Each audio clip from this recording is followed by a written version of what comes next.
आज हम पढ़ने जा रहे हैं बोर्स मॉडल ऑफ एटम। तो स्टूडेंट्स बेसिकली हम जानते हैं कि जो एटम्स हैं तीन चीज़ों से मिलकर के बना है। कौन कौन से हैं वो? इलेक्ट्रॉन्स, प्रोटॉन और न्यूट्रॉन।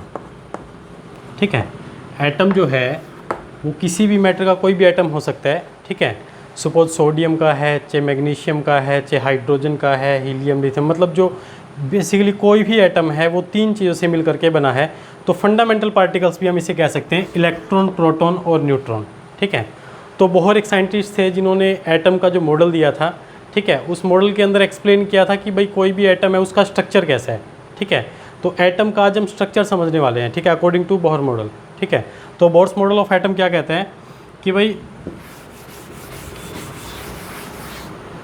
कोई भी एटम है तो उसका अपना एक न्यूक्लियस होता है। ठीक है, सपोज ये जो मैंने सर्कल बनाया है दैट इज़ द न्यूक्लियस। ठीक है, इसे हम न्यूक्लियस कहेंगे। और न्यूक्लियस के अंदर प्रोटॉन्स और न्यूट्रॉन दोनों जो है वो रहते हैं। ठीक है, प्रोटॉन प्लस में न्यूट्रॉन, तो इसे हमने क्या कंसीडर किया है? न्यूक्लियस। ठीक है, न्यूक्लियस में कौन कौन रहते हैं? प्रोटॉन प्लस में न्यूट्रॉन। ठीक है, और इस न्यूक्लियस के सराउंडिंग मतलब इसके चारों तरफ जो है इलेक्ट्रॉन्स जो है वो चक्कर लगाते रहते हैं। ठीक है, इस न्यूक्लियस के सराउंडिंग मतलब इस न्यूक्लियस के चारों तरफ जो है इलेक्ट्रॉन्स जो है इसके तरफ चारों तरफ क्या करेंगे? चक्कर लगाते रहते हैं। ठीक है, तो बोहर मॉडल हमें समझना है। तो सबसे पहले कंसेप्ट तो ये समझ लीजिए कि भाई जो न्यूक्लियस है, न्यूक्लियस के अंदर कौन कौन रहते हैं? प्रोटॉन्स और न्यूट्रॉन। ठीक है, और इलेक्ट्रॉन क्या करते हैं? उसके सराउंडिंग चक्कर लगाते हैं। ठीक है, अब देखिए बोहर मॉडल क्या कहता है कि भाई जो अगर पर्टिकुलर कोई भी एटम है, सपोज हमने एग्जांपल ले लिया हाइड्रोजन का। ठीक है, सपोज हाइड्रोजन का एटॉमिक नंबर क्या है? 1 है। ठीक है, हाइड्रोजन का सिंबल क्या होता है? H, इसका एटॉमिक नंबर है 1। ठीक है, अब हाइड्रोजन के लिए बोहर मॉडल हमने ड्रॉ करना है तो कैसे करेंगे? ये तो हो गया इसका न्यूक्लियस।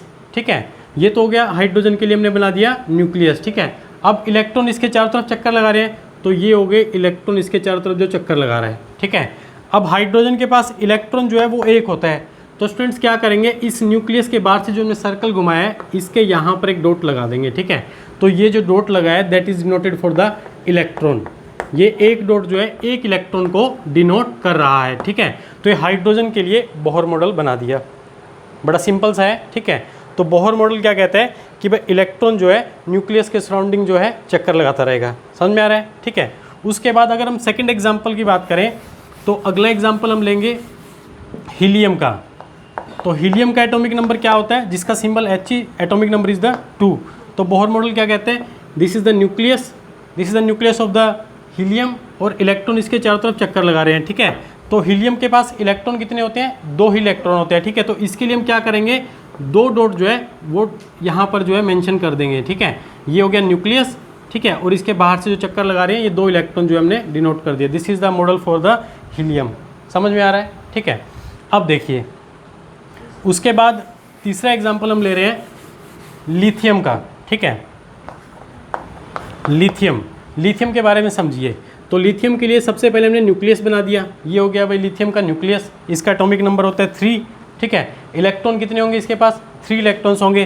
तो सबसे पहले वाला जो हमने सर्कल ये लगाया है इस सर्कल के अंदर सिर्फ और सिर्फ 2 इलेक्ट्रॉन जो है चक्कर लगा सकते हैं। ठीक है, तो इसके सराउंडिंग जो स्पिन कर रहे हैं, जो रोटेट कर रहे हैं, वो कितने इलेक्ट्रॉन दिखाएंगे? 2 इलेक्ट्रॉन। अब तीसरा इलेक्ट्रॉन जो है वो नेक्स्ट सर्कल में जाएगा, नेक्स्ट शेल में जाएगा, हम ये कहेंगे। ठीक है, इसे हम क्या बोलते हैं? शेल बोलते हैं। ठीक है, ये जो मैंने इलेक्ट्रॉन्स के लिए इसके सराउंडिंग जो सर्कल घुमा रहा हूँ दैट इज कॉल्ड शेल। इसे हम क्या बोलेंगे? शेल बोलेंगे। तो ये जो फर्स्ट शेल है न्यूक्लियस के बिल्कुल पास वाला जो शेल होता है उसके अंदर सिर्फ और सिर्फ 2 इलेक्ट्रॉन जो है वो चक्कर लगा सकते हैं। समझ में आ रही बात? ठीक है, उसके बाद अगर हम बात करें इससे नेक्स्ट शेल में मैक्सिमम 8 इलेक्ट्रॉन्स जो है चक्कर लगा सकते हैं। तो लिथियम के 2 इलेक्ट्रॉन्स तो यहाँ पर हमने दिखा दिए। अब तीसरा इलेक्ट्रॉन जो है वो यहाँ पर नहीं दिखाएंगे, इसे नेक्स्ट शेल के अंदर दिखा देंगे। ठीक है, तो तीसरा इलेक्ट्रॉन जो है यहाँ पर दिखाया जाएगा। ठीक है, so this is the Bohr's model atom for the lithium, तो लिथियम के लिए हमने ड्रॉ कर दिया, समझ में आ रहा है, ठीक है।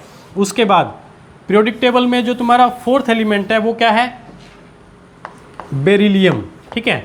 ये सबसे पहले तुम्हें याद रखना जरूरी है, सबसे पहले पर आता है hydrogen, helium, lithium, beryllium, boron, ठीक है। कम से कम आपको 20 तक ये एलिमेंट्स और सिंबल्स आपको याद रखने होंगे, ठीक है। तो सबसे पहले एलिमेंट कौन सा है पीरियोडिक टेबल में, हाइड्रोजन, सेकंड पे हीलियम, लिथियम, बेरिलियम, बोरॉन, ठीक है। उसके बाद कौन आता है, carbon, nitrogen, oxygen, fluorine, neon, ठीक है। तो नियोन तक के एलिमेंट्स की हम जो है इलेक्ट्रॉन्स डॉट स्ट्रक्चर समझेंगे, ठीक है।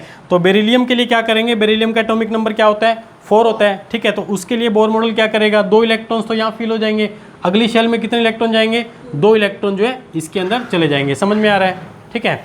तो ये हो गया किसके लिए, बेरिलियम के लिए। उसके बाद next one is the, beryllium के बाद कौन आता है, बोरोन। तो बोरोन का सिंबल क्या है, कैपिटल बी, ठीक है। इसके पास इलेक्ट्रॉन कितने, टोटल 5 इलेक्ट्रॉन्स है। तो बोहर मॉडल कैसे ड्रॉ करेंगे, 2 इलेक्ट्रॉन तो ये चले गए, ठीक है, 2 यहाँ चले गए, मतलब 4 इलेक्ट्रॉन्स तो यहाँ पर कंज्यूम हो गए। उसके बाद जो 5th इलेक्ट्रॉन है वो कहाँ आएगा, इसी शेल के अंदर आ जाएगा, ठीक है। तो इस शेल के अंदर ये जो शेल नंबर 1 है इसके अंदर मैक्सिमम कितने इलेक्ट्रॉन्स आ सकते हैं, इसमें 2 इलेक्ट्रॉन्स आ सकते हैं। उसके बाद जो शेल नंबर 2 है इसके अंदर कितने आ सकते हैं, 8 इलेक्ट्रॉन्स आ सकते हैं, ठीक है। तो इस शेल का नाम होता है के शेल, ठीक है। इस शेल का नेम क्या होता है, के शेल बोलते हैं इसे नेक्स्ट वाला शेल क्या होता है, उसे एल, ठीक है, KLMN, इस तरह से इन शेल्स के नेम कंसीडर किए गए हैं। तो के शेल में मैक्सिमम 2 इलेक्ट्रॉन आ सकते हैं, एल शेल में कितने आएंगे, 8 इलेक्ट्रॉन्स आ सकते हैं, ठीक है। अब बोरोन के लिए कितने इलेक्ट्रॉन्स हम यहाँ पर मेंशन करेंगे, 3 इलेक्ट्रॉन्स मेंशन कर देंगे, समझ में आ रहा है, ठीक है। उसके बाद बोरोन के बाद अगला एलिमेंट कौन सा है, कार्बन। तो कार्बन के लिए बोर्ड्स मॉडल हम ड्रॉ करने वाले हैं। तो सबसे पहले कार्बन का सिंबल क्या होता है, C, ठीक है। इसका एटॉमिक नंबर कितना है, 6। इसके बाद टोटल इलेक्ट्रॉन्स कितने हैं, टोटल इलेक्ट्रॉन्स हैं इसके पास 6, ठीक है। तो 6 इलेक्ट्रॉन्स के लिए बोर्ड्स मॉडल कैसे ड्रॉ करेंगे, this one is the nucleus. Nucleus में कौन कौन रहते हैं, प्रोटॉन्स और न्यूट्रॉन्स, ठीक है। इलेक्ट्रॉन्स इसके सराउंडिंग चक्कर लगा रहा है। ये सबसे पहला शेल, इस शेल को क्या बोलते हैं, के शेल, ठीक है। इसमें कितने इलेक्ट्रॉन्स आएंगे, 2 इलेक्ट्रॉन्स, ठीक है। तो कार्बन के पास टोटल इलेक्ट्रॉन कितने हैं, 6 इलेक्ट्रॉन्स है, 2 इलेक्ट्रॉन यहाँ आ गए। तो अगली शेल में कितने इलेक्ट्रॉन जाएंगे, 4 इलेक्ट्रॉन्स। तो 4 डॉट यहाँ पर हम दिखा देंगे। So this is the Bohr model atom, Bohr model of atom for carbon. तो कार्बन के लिए ये हम ड्रॉ कर देंगे, समझ में आ रहा है, ठीक है। इसी तरह से नेक्स्ट है कार्बन के बाद नाइट्रोजन, वेरी गुड। नाइट्रोजन का सिंबल क्या होता है, N। सो इसका एटॉमिक नंबर 7, ठीक है। तो इसके लिए बोर मॉडल क्या बनेगा, this one is the nucleus, ठीक है। फर्स्ट शेल के शेल में कितने इलेक्ट्रॉन आएंगे, 2 इलेक्ट्रॉन्स, ठीक है। इस नेक्स्ट शेल में कितने आएंगे, 5 इलेक्ट्रॉन्स हैं, क्योंकि टोटल 7 इलेक्ट्रॉन्स है, ठीक है। तो यहाँ पर क्या करेंगे, 1 2 3 4 5, ठीक है। तो इनको इकट्ठे नहीं हम डिनोट करते हैं, क्योंकि इलेक्ट्रॉन्स जो है, इलेक्ट्रॉन के ऊपर नेगेटिव चार्ज होता है तो एक दूसरे को रिपेल करता है। तो हम क्या करेंगे, इलेक्ट्रॉन्स को दूर दूर डिनोट करेंगे, समझ में आ रहा है। अब ये मत कर देना कि इसके सारे के सारे इलेक्ट्रॉन 7 के साथ 5 के पास इकट्ठे कर दो, इकट्ठे नहीं करने, थोड़ा थोड़ा गैप उसके अंदर रखना है, समझ में आ रहा है, ठीक है। उसके बाद नाइट्रोजन के बाद अगला क्या है, ऑक्सीजन। ऑक्सीजन का atomic number 8, symbol is the O, ठीक है। तो बोर मॉडल कैसे ड्रॉ करेंगे, this one is the nucleus, first shell, second shell, ठीक है। इसके अंदर कितने इलेक्ट्रॉन आएंगे, 2 इलेक्ट्रॉन्स, ठीक है। ये तो न्यूक्लियस हो गया, इसमें कौन रहते हैं, प्रोटॉन और न्यूट्रॉन, ठीक है। इसके बाद जो इसके कितने 6 इलेक्ट्रॉन्स रह गए, तो 6 इलेक्ट्रॉन्स आप इसके अंदर ऐसे डिनोट कर देंगे।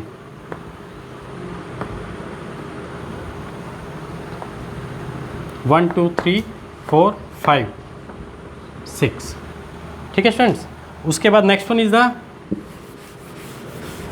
इज द ऑक्सीजन के बाद अगला कौन सा आएगा, fluorine. Atomic number is the 9, Bohr model, this one is the nucleus, first shell, second shell, this shell is known as the K shell, L shell, ठीक है।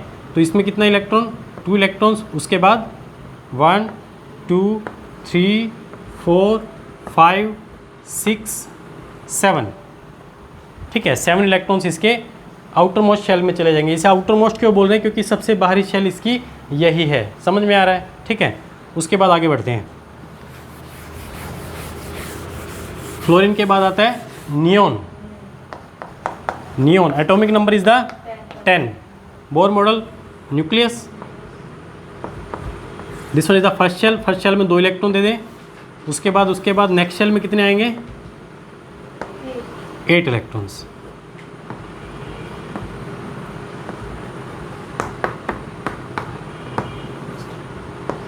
इस तरह से हम 8 इलेक्ट्रॉन्स जो है यहाँ पर कंप्लीटली फिल कर देते हैं, ठीक है।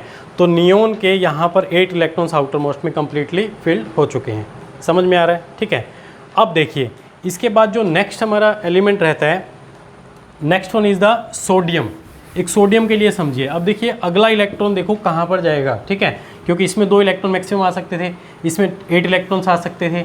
अगला इलेक्ट्रॉन जो इससे नेक्स्ट शेल में जाएगा, उस शेल का नाम क्या होगा KLM शेल, ठीक है, KLMN इस तरह से बढ़ते हैं। तो ये K शेल है, ठीक है, ये L, अगला शेल क्या आएगा M शेल, ठीक है।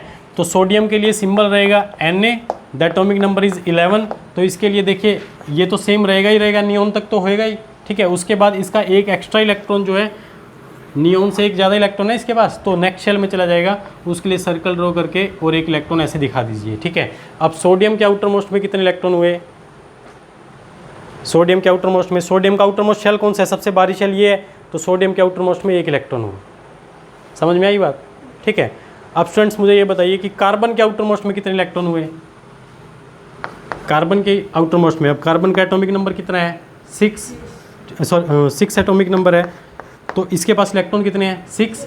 इसके आउटर मोस्ट में इलेक्ट्रॉन पूछ रहा हूँ मैं तुमसे, तो आउटर मोस्ट का मतलब क्या है कि 2 इलेक्ट्रॉन तो इसके यहाँ आ गए, ठीक है। आउटर मोस्ट मतलब बाहर वाली शेल में कितने आएंगे 4 इलेक्ट्रॉन्स। तो स्टूडेंट्स आपको याद रखना है, बोहर मॉडल आपको यही समझाना चाहता है कि भाई किस एटम के आउटर मोस्ट में कितने इलेक्ट्रॉन्स होते हैं, ठीक है। सबसे इंपॉर्टेंट जो टॉपिक जो हमारा यहाँ पर ये है, ये कंसेप्ट आपको समझना है, किस एटम के आउटर मोस्ट में कितने इलेक्ट्रॉन्स हैं, ठीक है।